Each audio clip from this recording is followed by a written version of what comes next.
The following is an urgent high wind statement for the following counties in North Carolina: Allegheny, Ashe and Watauga, and Grayson, Virginia.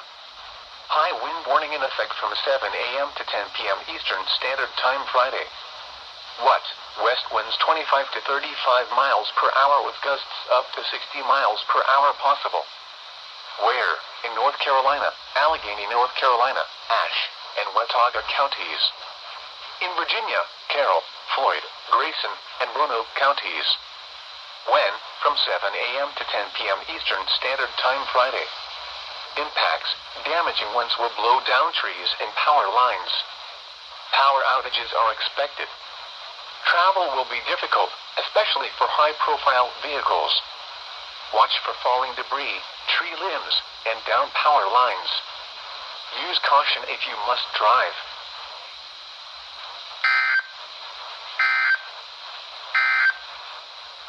Here are some noon observations from around the area.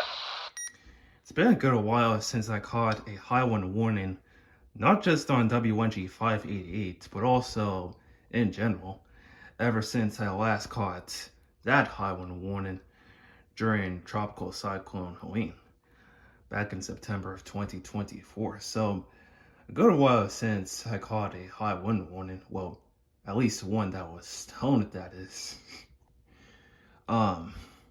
But I have one. And on WNG588.